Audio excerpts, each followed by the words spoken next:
afternoon, everyone. I'm Liz Cohen. I'm Dean here at the Radcliffe Institute, and I'm delighted to welcome you to this afternoon's program. In a moment, my colleague, Susan Ware, who is the Honorary Women's Suffrage Centennial Historian at the Schlesinger Library, will give a proper introduction to today's speaker, the acclaimed science writer, Dava Sobel. But first, I would like to welcome you to the Radcliffe Institute. This afternoon's program marks our final Davis Lecture of this academic year. The Davis Lecture series, established by Kim and Judy Davis, brings prominent thinkers in all fields to Radcliffe to share their work with the public. And I'm happy to see Kim here in the audience with us this afternoon. It is because of support from people like Kim and donations from many others each year, some of whom are here in the audience, that we are able to keep our events free and open to the public. So I just want to say thank you. The Radcliffe Institute is dedicated to fostering cutting-edge research and inquiry across all academic disciplines and the creative arts, to promoting the study of women, gender, and society, and to sharing the fruits of advanced study with a broad audience. We are especially proud of our strong tradition of supporting research and public programming in the sciences. True to our interdisciplinary mission, we are also committed to connecting the sciences with other fields, including the arts, literature, and history, which is our focus here today. The popularity of the recent movie, Hidden Figures, shows what a real public hunger exists to learn more about the history of science, and in particular about women's role in that history. Harvard has a fairly complicated relationship with the history of women in science, as you could guess. To be sure, we have our success stories. Grace Murray Hopper, for example, was a mathematician and computer scientist in the US Navy who worked at the Harvard Computational Lab during World War II. She was one of the first programmers at the Harvard Mark I computer, and she was pivotal to the invention of computer programming languages for business use, including the pioneering language COBOL. Yale has just renamed one of its 8 undergraduate residential colleges, formerly known as Calhoun College, after Hopper. Yes. Yet many other women in the sciences, and not just at Harvard, but everywhere, remain nearly invisible. Dava Sobel's newest book, The Glass Universe, about women at the Harvard Observatory, offers an important antidote to that anonymity. Susan will introduce Dava more fully in a moment, but I want to express my own admiration for Dava and for her work, which so brilliantly echoes Radcliffe's goal of bringing science into conversation with other disciplines and with the broader public. Here's how the rest of the afternoon will work. After Susan's introduction, we will hear Dava's lecture. Then we will open the floor for your questions. There'll be a microphone placed in the center aisle. If you have a question, please come up. Wait online, as there's likely to be one, and introduce yourself and ask your question. And as soon as the last question is finished, I hope you will join us next door in the Lyman Room in Agassiz House for a reception. So it's now my great pleasure to introduce Susan and to turn things over to her. In addition to her current role at the Schlesinger, Susan Ware is a celebrated historian and the biographer of such notable figures as Billie Jean King and Amelia Earhart. She is also the editor of the last volume of Notable American Women, a biographical dictionary. Susan currently serves as the general editor of American National Biography. Please join me in welcoming Radcliffe Institute's very good friend, Susan Ware.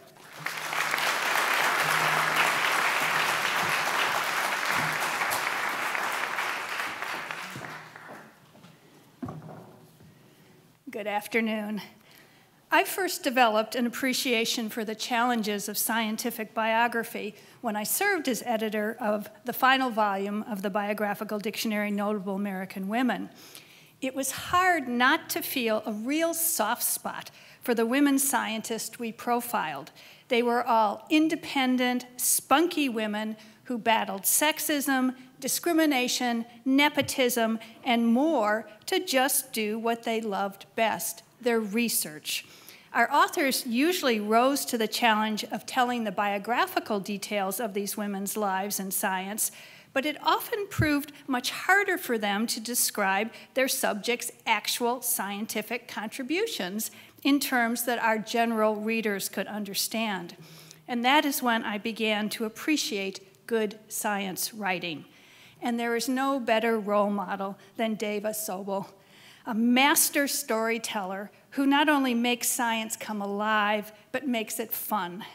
And she often does it through the lens of biography. Her 1995 breakout book, Longitude, used the life of an obscure clockmaker named John Harrison to tell a story of intrigue and discovery in the 18th century.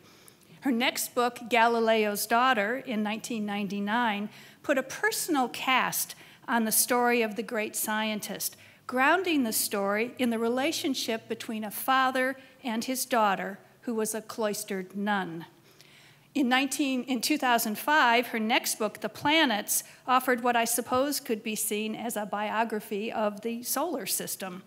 And she returned to biography in 2011 with A More Perfect Heaven, How Copernicus Revolutionized the Cosmos, but with an added twist, a 2-act play embedded in the narrative.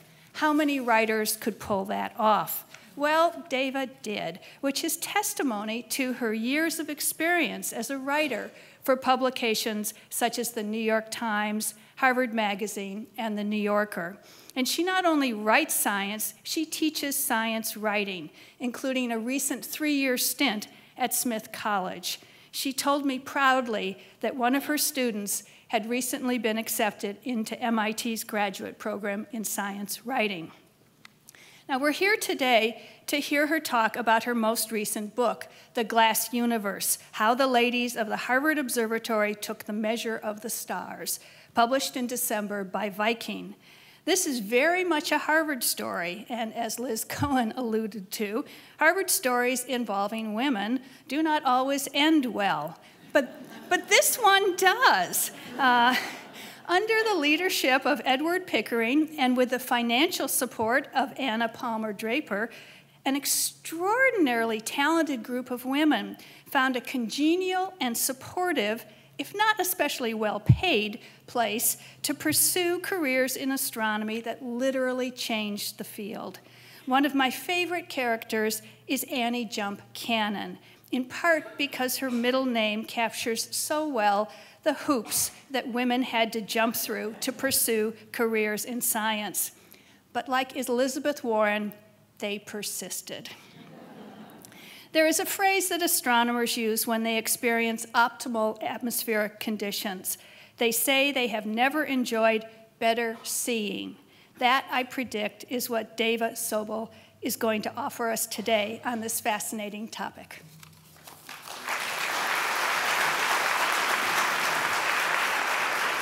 That was great. Thank you. That was great. Thank you very much. I think I need this. I have a microphone on me. It's not that I have such a booming voice. I just have other help. Thank you. It is really great to be here at the scene of the story and to see so many familiar faces here and so many unfamiliar faces too. And as Susan said, this is really a happy story. It's not a chip on the shoulder story at all. And it started for me more than 20 years ago when I was interviewing astronomer Wendy Friedman. And at that time, she was in charge of a Hubble telescope key project about the expansion rate of the universe.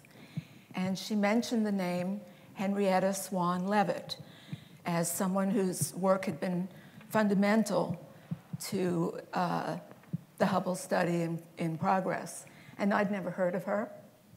And when I went to learn more about Miss Leavitt, discovered she was working in a room full of women at Harvard, which was a big surprise, especially considering the time period the 1890s through the early 1920s. And I thought, that's a story. But it's taken me a long time to get round to it, partly because there were so many personalities and a long period of time over which a lot of science happened. But this is the story. So as background, here we are at the Radcliffe Institute. In the 1870s, this book was published, and although the subtitle is A Fair Chance for the Girls, what the book really argued was that young women should not go to college, because at that time in their lives, their bodies were developing, and if they devoted too much energy to higher education, their reproductive organs would atrophy. You can afford to laugh. It took till 1885 for that theory to be thoroughly debunked by interviewing women who had gone to college and managed to have children. And it was one of the first acts of the American Association of University Women to go against Dr. Clark. This is the way the observatory looked in 1847 and for a long time thereafter. A wooden building, very, very grand at the top of what was then known as Summerhouse Hill and later became known as Observatory Hill for obvious reasons. And early on, women were employed there, or let's say they were working there, because they were married to the astronomers, or they were the children or siblings of astronomers there. And the women were taught how to do necessary computations for the observations. And they performed the work very well. So from there, it was the logical next step to hire women from outside the university family. Outside the observatory family. Edward Pickering came to the observatory in 1877. He was not quite 30 years old, and he was a physicist, which seemed questionable. Was he really going to do the proper thing at the observatory? But President Eliot thought he was the very man and brought him in. He had 10 years' experience teaching at MIT, and he taught physics by making students do their own experiments. So they learned from doing experiments that he designed. And there were several instances of women who approached him interested in taking that course, and he would let them take the course. Harvard had a very grand telescope. It's still there in the observatory. This was a gift from the people of Boston. And the earliest directors of the observatory, William Cranch Bond and his son George Phillips Bond, used this telescope to take the first photograph of a star. But the telescope really wasn't designed for photography work, and the photographic plates in their time had a wet emulsion that was difficult to handle. So although they succeeded in 1850, they didn't carry it very far.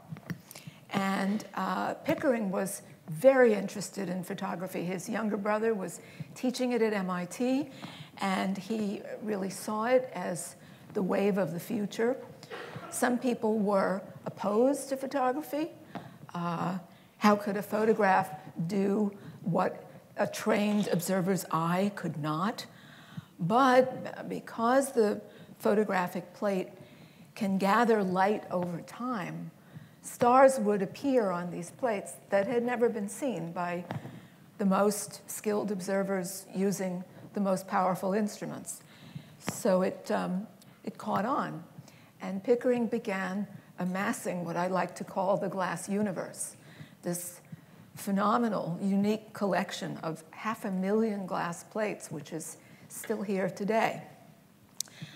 Some of the plates show actual objects like this comet in a familiar-looking positive format. Most of them are negatives, so the stars appear black against a white background. And Pickering's greatest project actually started with a love story. This couple, this is Dr. Henry Draper and his wife, Anna Palmer Draper. He was a medical doctor and taught at New York University. And he was the first person to succeed at taking a photograph of the spectrum of a star. So spectroscopy broke up the light of a star so that instead of looking like a point of light, it would look like a strip of different shadings. And the shadings and lines enabled scientists to identify some of the chemicals in the stars, which was terribly exciting. People had thought that the stars were so far away and inaccessible that no one would ever know what chemicals they were made of. But with the spectra, it became possible to do that. And Draper liked to say that spectroscopy had made the chemist's arms millions of miles long. So he decided, and his wife was his assistant, his partner in this work. She was also the funder of the work because she was independently wealthy. And the two of them were going to devote the rest of their lives to photographing the spectra of the stars and creating a classification system, a taxonomy of the stars. And just when they had everything organized to do that, he contracted pneumonia and died at age 45. So she was heartbroken, but also determined to see his dream realized. And she tried to pursue it on her own with assistance. But then she approached Pickering, who had been a friend of theirs, and offered him her personal fortune if he would do the work in her husband's name. And he agreed to that. So this is a textbook diagram of a spectrum. You see the colors of light and the dark lines that signal the emissions of different chemicals. But there was no color photography at the time, so some of Draper's best pictures looked like this. And the Harvard pictures looked like this, because Pickering had the genius idea to move the prism to the light-gathering end of the telescope so he could capture hundreds of them on a plate at a time instead of doing one per photograph. So every one of these little smudges is the spectrum of a star.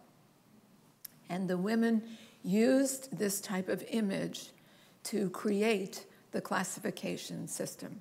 Pickering really turned it over to them, gave them free rein, and several classification systems developed as a result. The big black spot is a penny, just to give you some idea of scale. And they examined the plates with magnifying glasses, microscopes. Here you can see the kind of stand that was used. So the plate is in this wooden frame. And then there's a mirror at the bottom that catches incoming light from the window and shines it up through the plate. And see, she's holding a magnifying glass. And here's Pickering overlooking the operation. So the education level of the women was not particularly high. It was not a requirement at the beginning. Most had only a high school education. And Mrs. Fleming came to this country from Scotland with her husband. But when she began working at the observatory, she was pregnant and abandoned. And so she took a job as a domestic servant in the director's residence. And he recognized how smart she was and moved her over to the observatory side and taught her how to do computing. Then the Pickerings helped her go home to Scotland to have her baby, and they promised her a real job if she would come back. So she came back 2 years later and took over this project of classifying the stars by their spectra. And she was very organized and orderly, and she named them with the letters of the alphabet. And in 1890, her classification, the Henry Draper classification, was published, and she was credited for that work. She eventually brought her son to this country when he was 7, and she continued working. She was a working mother before that concept even existed, and she managed to put him through MIT, and he became a mining engineer. And she went on to earn the first Harvard University title ever awarded to a woman, which was the curator of astronomical photographs, and stayed working at the observatory for the rest of her life. Antonia Mori was the first woman who came to work at the observatory with a college degree.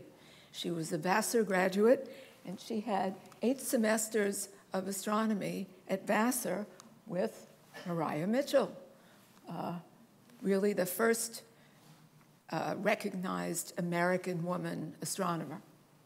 And Miss Mori was also Henry Draper's niece, so she had a lot of ins at the observatory. And her classification system was very complicated, and it was probably Pickering's least favorite. So here's Maria Mitchell as a young woman, because she had a Harvard connection also. When she discovered her comet in 1847, her father, who was a good friend of the Bonds, wrote to them and told them what she had found. And there was a prize being offered by the King of Denmark. And the Bonds submitted her discovery to the proper authorities, and eventually she did win the medal. And that made her world famous and is what enabled her to have the career she did and to be invited by Matthew Vassar to teach astronomy at his college. Annie Jump Cannon, with her wonderful active name, was the first woman who came to work at the observatory who really made her own observations. She was not there just to look at glass plates. She knew how to handle a telescope. She came in 1896 doing graduate work at Radcliffe. She was a Wellesley alumna. And at Wellesley, here she is assisting in the physics lab. She studied physics with Sarah Frances Whiting, who was one of the women who had taken Pickering's laboratory physics class at MIT. So she had the advantage of all of that. And here she is observing on the roof of the observatory. This is from a children's book called Annie Jump Cannon, Astronomer. And this is one of the plates she looked at. So what do you think? Something? So Miss Cannon looked at the two systems, the one by Mrs. Fleming and the one by Miss Mori, and she made the best of both of them. She kept the alphabet as her nomenclature, but she reordered the alphabet to reflect some of the findings in the spectra of the stars.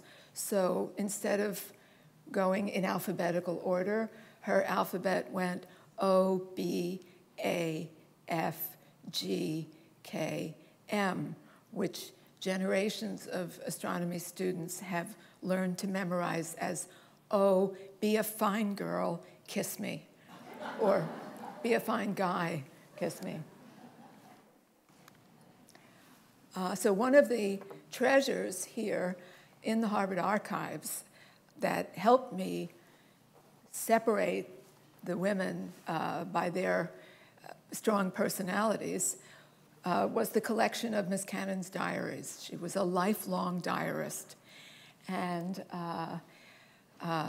being able to read these was a privilege. Her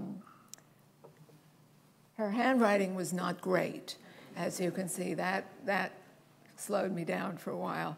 It took a while, but I really loved having that as a resource, and also having her correspondence and the correspondence of just about everybody else who had worked at the observatory. The records are quite complete. And in the early days, everything was recorded. If they ordered coal or ink, there was a letter documenting that fact, and you will still find it in the correspondence of the observatory. Miss Cannon made very personal relationships with astronomers all over the world. She also corresponded with their children. And then after some number of years, the children would invite her to their weddings. So here's a group picture.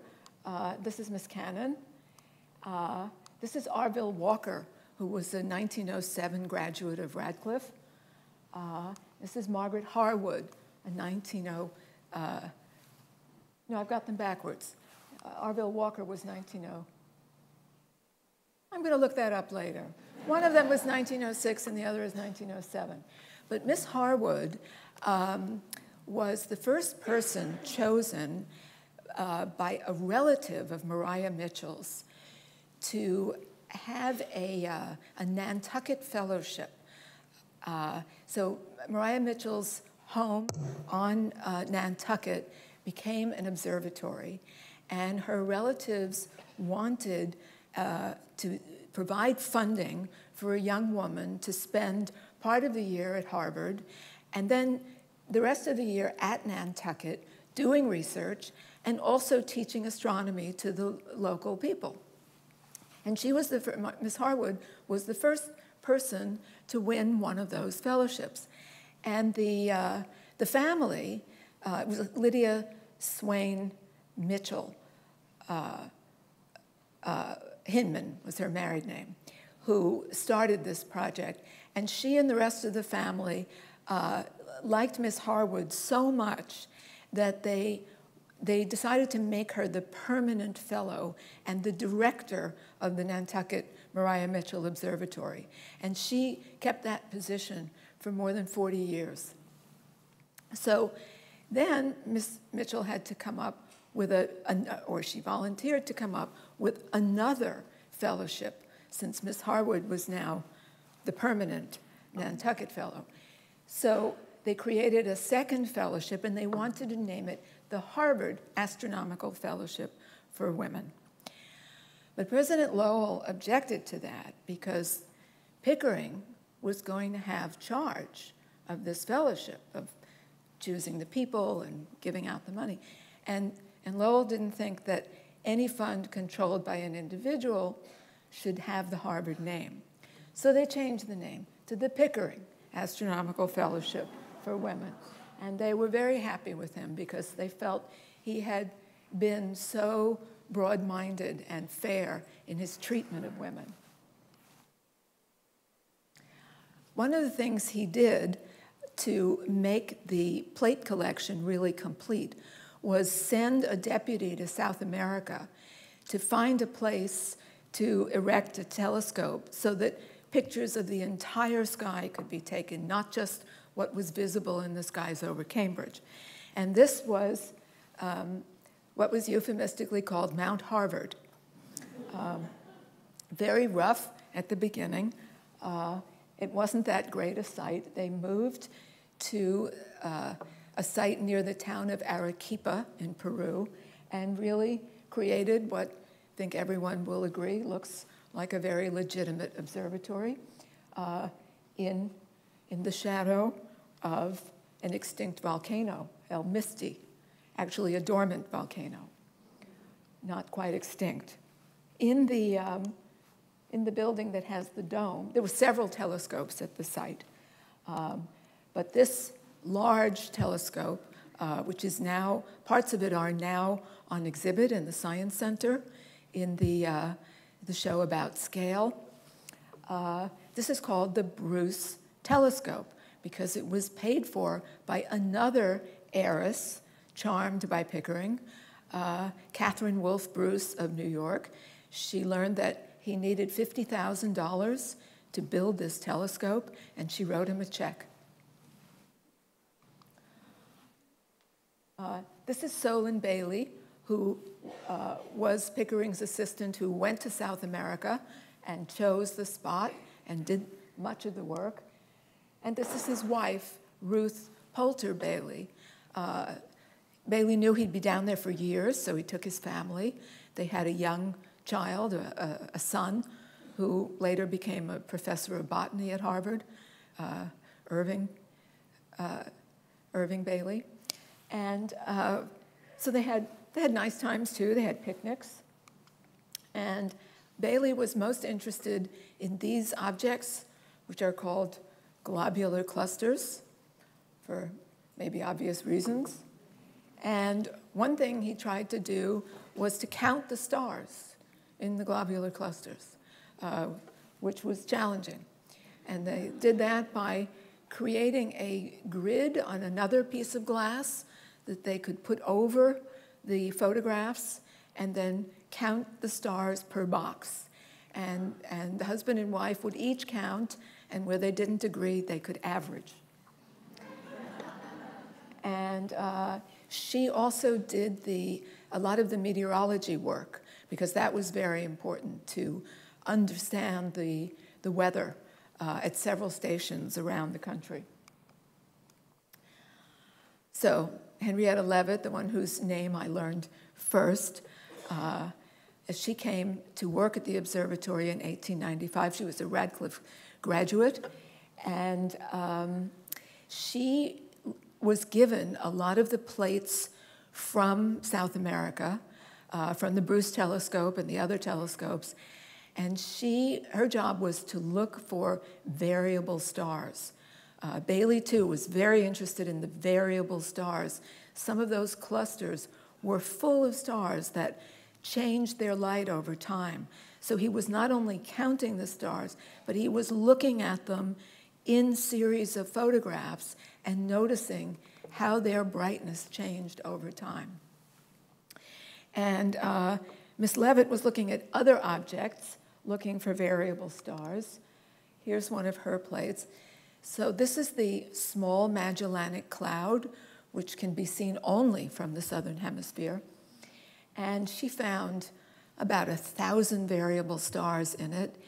And she realized that all of those stars were pretty much the same distance from Earth. So the stars that looked the brightest really were the brightest. And she noticed that among the variable stars, that the brightest ones took the longest time to cycle through their changes. And she thought that was significant. And Pickering reported that and gave her credit for the observation. This is the Large Magellanic Cloud. She looked at that too. And after making that general observation, she followed very closely about 24 stars in these objects, and she became convinced that this was indeed true, that these variable stars, that their brightness was very much tied to their period, a discovery that's long been called the period luminosity relation. This was her data, which she reported in the annals of the Harvard College Observatory over her own name. And one of the first things that happened with her finding was that astronomers made calibrations with the variable stars within the Milky Way and were able to determine the distance to the Small Magellanic Cloud. So measuring distances across space beyond what had been possible before was the direct outcome of Miss Leavitt's observation, a tremendously important finding. Harlow Shapley, who took over as director after Pickering died, was also very interested in Miss Leavitt's work, and he used her stars and the globular clusters to estimate the size of the Milky Way. And it was gigantic. It was so big that he felt it was the sum total of the universe. At that time, the early 1920s, there was debate as to whether the Milky Way was one of many galaxies or if it was the entire universe. And Shapley came to believe that it was the universe. Shapley was also very interested in ants. When he was working at Mount Wilson, he did scientific research on ants when he wasn't looking at globular clusters. And so this cartoon is perfect for him. The caption is missing, but it says, "Makes you feel small, doesn't it?" Shapley loved the idea that the sun and planets were not at the center of the Milky Way. And he liked to say that that proved that man was not such a big chicken. But it didn't take long for Edwin Hubble to also use Miss Leavitt's stars to make the discovery that, in fact, the little spiral shapes that could be seen through the telescope really were separate galaxies, and the Milky Way was not the sum total of the universe. So that was hard for Shapley to swallow, but then again, it came out of Miss Leavitt's work. And later, Hubble also used her stars, her reasoning, to show that the universe was expanding.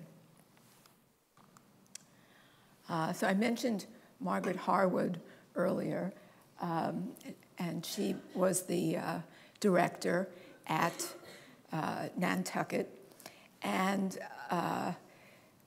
she had gotten a master's degree in astronomy at Berkeley while she was working at Harvard.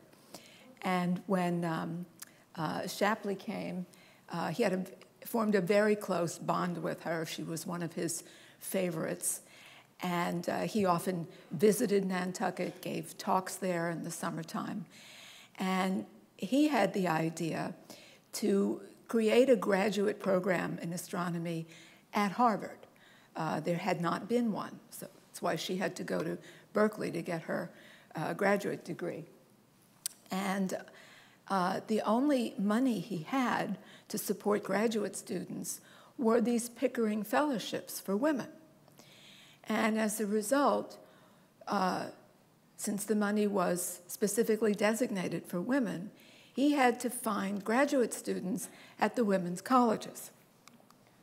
So the first graduate student to come in under this program was Adelaide Ames from Vassar. And the second was Cecilia Payne, who came from England, where she had been told that she had no future in astronomy. Most she could hope for was maybe become a school teacher with a hobby of stargazing. But she knew about the work at Harvard. She certainly knew of the work of Annie Jump Cannon and the others, and she knew about the plate collection. So she applied for a Pickering fellowship and came here on those terms. And Shapley quickly realized that she could go on to a PhD, and he pushed her to do that. And in the course of her doctoral research, she was looking at the spectra and determining the relative abundances of the different chemicals in the stars. And the idea had been that since the materials were the same chemicals as had been found on Earth, that the proportions would be the same. And she came up with an abundance of hydrogen that seemed completely out of proportion, that it was about 1 million times more prevalent than anything else. And Shapley was nervous about that and went back to his Princeton mentor, Henry Norris Russell, to have a look at Miss Payne's thesis in draft and advise her about it. And Russell also felt that it was just impossible for hydrogen to be about 1 million times more prevalent than anything else. But she had called attention to that. And Russell took it on and studied it for the next several years. And it took only 4 years for him to publish a paper in which he said, it really is mostly hydrogen and helium. So it wasn't all work at the observatory. Sometimes they had fun. On New Year's Eve, 1929, they put on a production of an operetta called the Observatory Pinafore, which had been written decades earlier about the hard life of an astronomer. And so here's Harlow Shapley.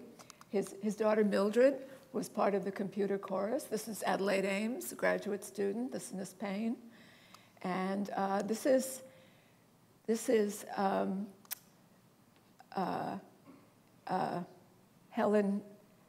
Helen Sawyer Hogg, who was the second woman to go on to a PhD here at Harvard. Here she is. And by this, when she came in the 1920s, the earlier women had just been married to the job. If they got married, they left. But most of them didn't get married. They stayed. They worked 6 days a week. They stayed for 40 years, some of them 50 years, and they socialized on Saturday night. So it was really a family. And they understood the fantastic opportunity they'd been given, and they really enjoyed their work and were rewarded. They were all always credited, always recognized. And she went on her husband. She married the first male graduate student, Frank Hogg, who came from Canada, and they wound up moving to Canada. But she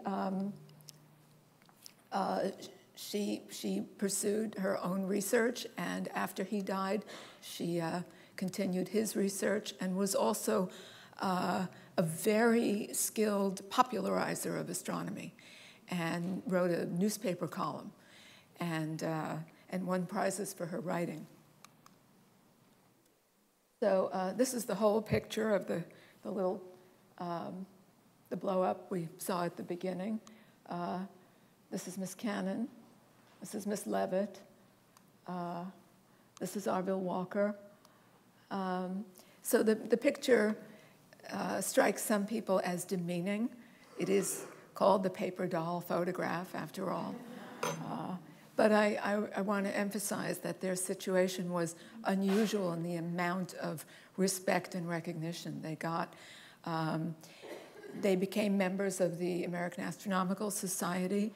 Miss Cannon was an officer of the society. And they were also foreign members of the Royal Astronomical Society, the French, the Mexican. And Miss Cannon was the first woman awarded an honorary Doctor of Science degree from Oxford University. So there's no question they were recognized and respected. Miss Cannon created her own prize late in life that recognized a young woman, or not so young woman. The first winner was Cecilia Payne, but someone who had done extraordinary work and showed great promise. And Miss Cannon thought, and it was a monetary prize. She had won a prize herself and turned the money into a fund to create the Annie Jump Cannon Prize, which is still awarded to this day. And she thought it would be nice if, in addition to the money, the winner would get a little piece of jewelry that she could wear all the time as a memento. And each time the prize was awarded in Miss Cannon's lifetime, she commissioned a different woman jeweler to create the pin. And it was supposed to be a pin that could be worn as a pendant. And this one, which was just photographed for me by Joanne Davis here, this was the one awarded to Margaret Harwood. And it lives here in the Schlesinger Library with her collected papers. And Helen Sawyer Hogg won one too. So the plate collection, which is still housed in the special building constructed for it, as soon as Pickering began amassing the plates, he became paranoid about fire. The observatory was a wooden building. So he built a brick building, which later had to be enlarged a couple of times because there are 500,000 plates. And it's interesting that the curator has always been a woman. And the current curator is Lindsay Smith. These are two pictures of the same person. Here she is looking through the plates, which all have these paper jackets. And here she's looking at some of the record books, because as the women studied the plates, they made notations in the record books. And you may know the plates are currently being digitized because they are still a valuable and irreplaceable resource. People come here to study them. There has been concern that the emulsion might separate from the plates. So there's been a push, and there's been funding from the National Science Foundation to digitize the collection. And special equipment has been built here to do that. And it is in progress.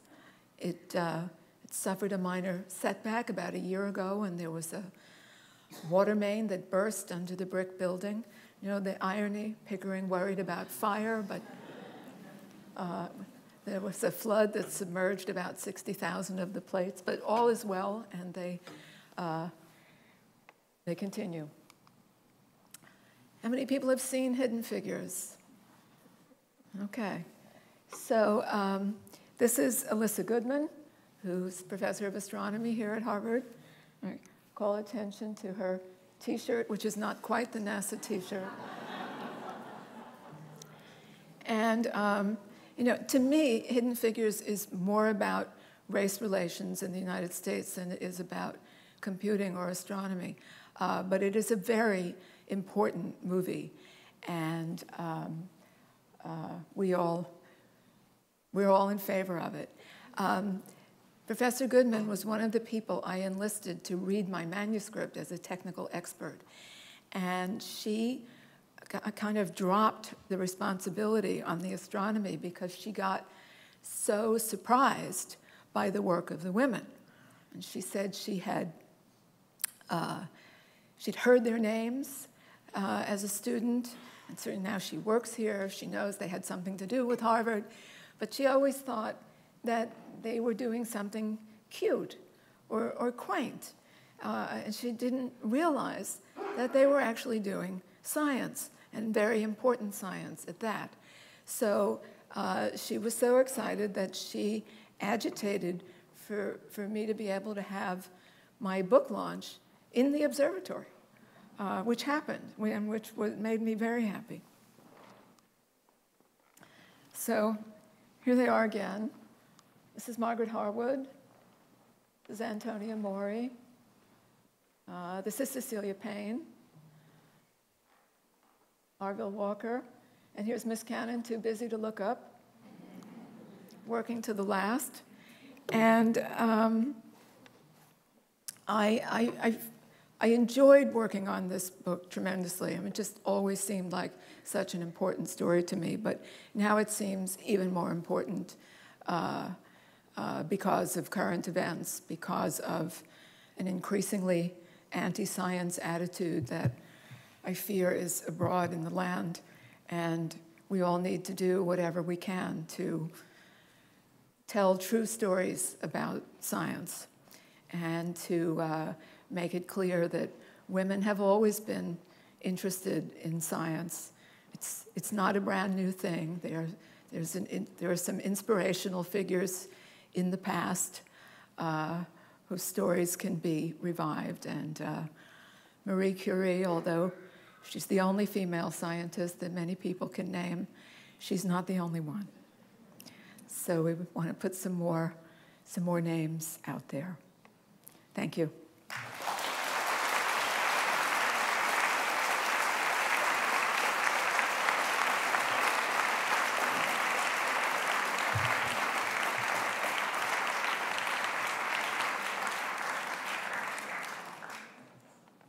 Hello, thank you. Patty Nolan, I live here in Cambridge. I'm curious, as an historian, your thoughts on not having artifacts in the present day, that the kind of letters and plates might be being replaced today, that the current scientists today would be working through email or through some kind of electronic means and may not have the actual physical. And I don't know about you, but I don't think my kids have ever written a letter in their lives other than thank you letters I made them write.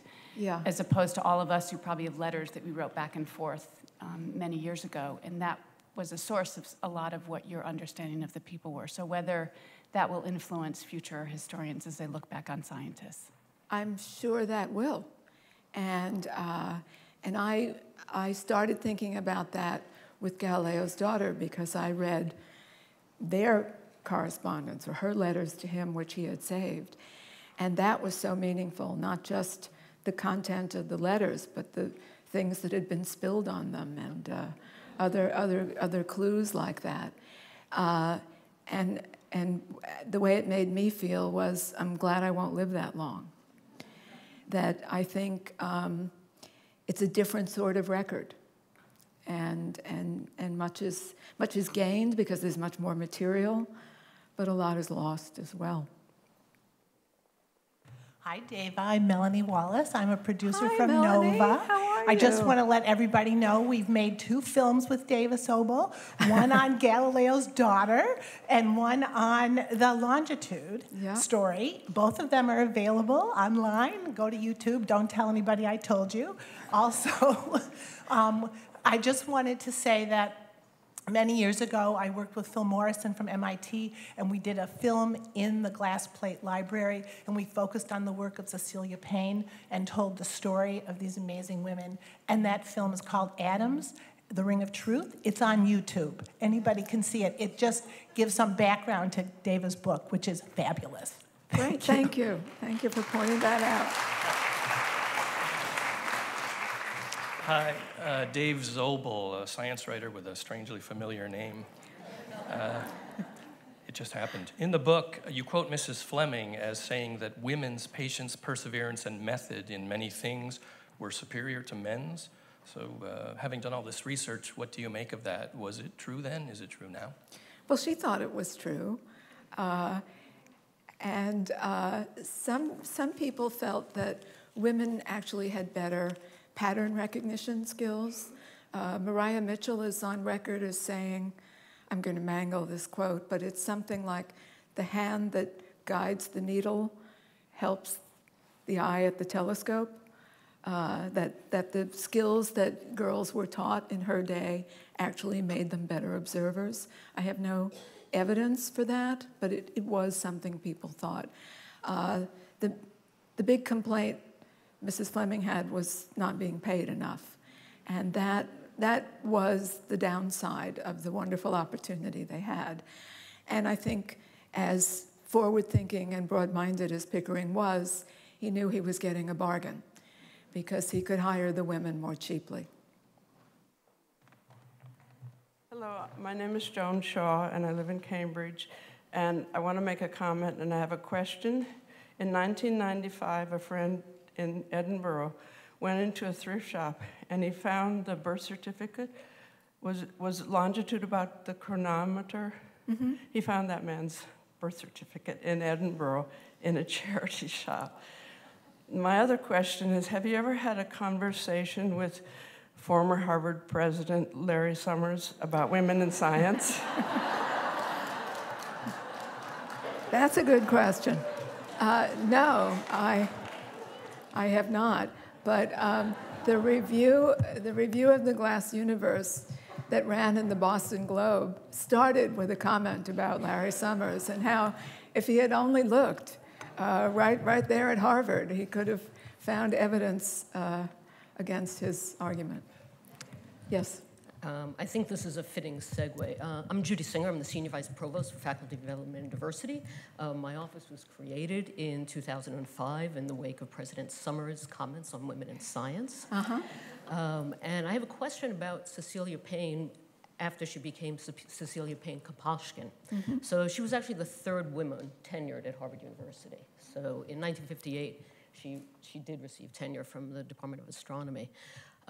But I hope you can clarify a mystery to me. She has been presented to me as the first dual career retention case at Harvard University. And I'm hoping that you have some information from your research that, according to legend, and I'm hoping you can either corroborate or correct my legend, that her husband, and I'm not sure, and she, were being recruited to, I believe, Princeton, and that, quote, the only reason Harvard tenured her was to retain her husband. So I'm hoping you can refute this story. Yeah, I'm sure that's not true. Good. Do you know what is true?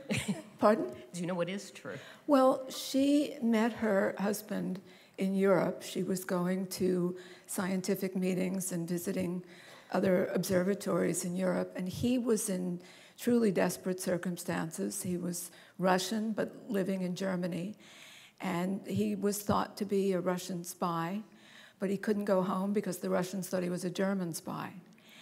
And he had gone to this particular meeting knowing that she would be there and hoping that he could find help. He expected her to be the age of Annie Jump Cannon, but she turned out to be a young woman, his own age.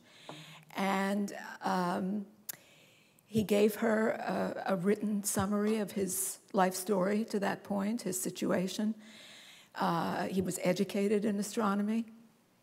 And she went back to Harvard and prevailed on Shapley to rescue him. And they did. And they created a job for him and brought him to this country, and then she married him. So, but I think she was always considered the more important scientist. That's fabulous. Thank you. Yeah. Hi, I'm Jane Kamensky. I'm the faculty director of the Schlesinger Library. I think we should be reissuing those pins. They're fabulous. Yeah. But my question is about generations in your story. It's such an important part of the book, and we can see it so nicely in the photograph where we've got women spanning several decades and several decades of dress style in that paper doll photograph. So I wondered if you could give us a kind of thumbnail sketch of what changed in the generations between the immediate post-Civil War period where your story starts and where your story ends, and maybe what stays the same too. You're bending over backwards to tell a glass half full story, and I agree with the need for inspiration from the perspiration. But are there things that you see as sort of intractable that stick across the generations that we ought to be thinking about? Well, the pay problem certainly sticks across the generations. So that's one of them. Post-Civil War, that was the beginning of women's colleges. Those grew up, and those created a feeder system of well-educated young women who could come to the observatory prepared to do the work here. And the fellowships enabled them to get a grounding here and then go get a job at another observatory. So they really infiltrated observatories all over the country. And I think the reason that there were women doing computing at Langley and at Jet Propulsion Lab was because of the Harvard situation, that it made that look normal because it worked. Before that, computers had been men. I don't know if I've answered your question totally, but I think we've slid backward. I think from the situation here was unusual and special. It wasn't a general condition of women. When Miss Cannon went to Europe to meetings, she noted that there were no women working at Greenwich. And at the big astronomy meeting in Germany, there were no women attending the lectures. They would be at the meals, but they weren't at the lectures. And she was alone in the room as the only woman in the room. And so it's not that there were lots of women astronomers then, and then it shrank. But the ones who had the opportunity here really got to excel.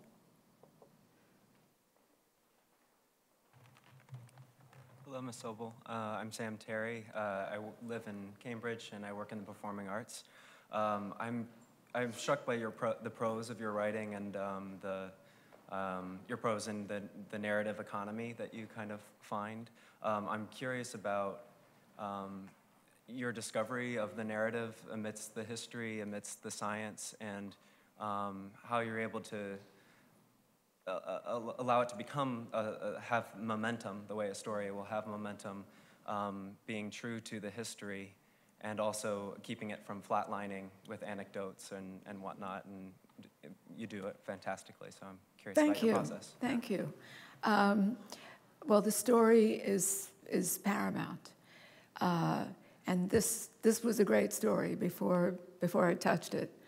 And then the thing that helps me is to think of someone to tell the story to. And I think every story has maybe an ideal voice or an ideal audience. And the audience I had in mind for this book was my daughter, who is in her mid-30s and not at all interested in astronomy. But she is a very serious reader, and she's interested in women and women's history. And I talked to her about what I was doing, and I could see how interested she was. So I thought, if I could tell it to her, even with all that astronomy, that would be great. So that was what I kept in mind all the way through. And that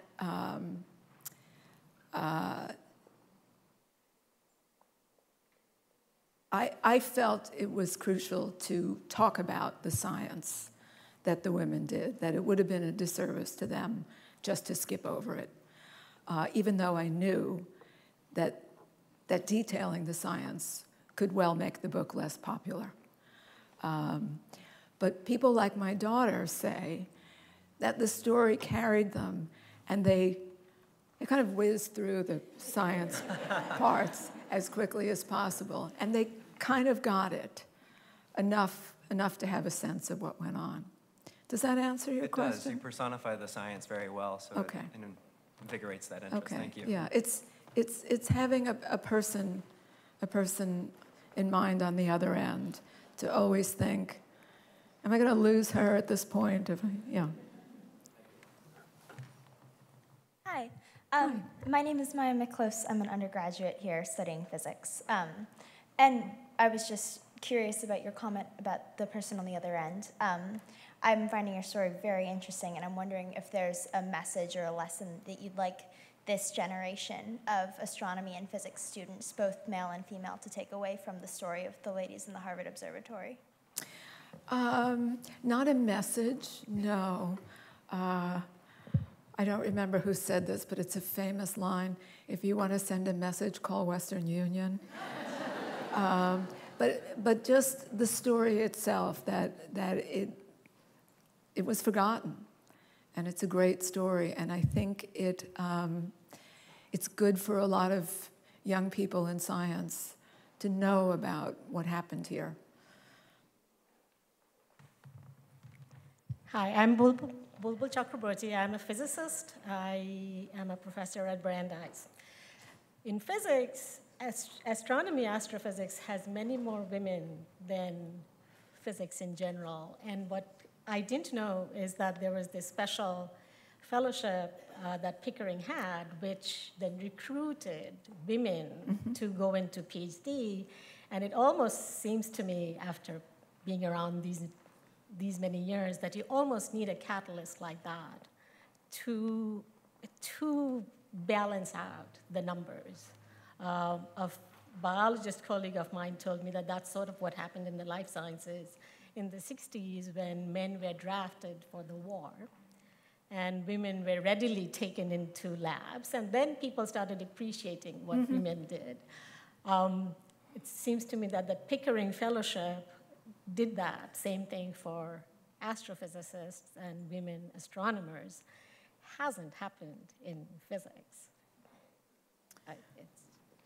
We need to find somebody like that who can make it happen. I had one more question, comment. So when I came to graduate school, I was a graduate student at Stony Brook, and there used to be a room full of women who used to look at bubble chamber photographs. Yes. And it was a completely different population. We as women, PhD students, never talked to them. I don't think I ever talked to any of them. And in later years, I have thought, it was just a complete, we didn't think they were doing science. They were never part of the department. They were never. Well, that's another. I think there's a tendency among women, as much as some men, to feel that if women are doing that work, it can't be that difficult or that important. And I think we need to be aware. This was never made clear to us, and I sort of now, in retrospect, blame the faculty for not doing that in some sense. But yeah, I don't know what they did. I still don't know what they did. Well, someone is writing a book about them, so you'll find out. Is it time? Please join me. Thank you.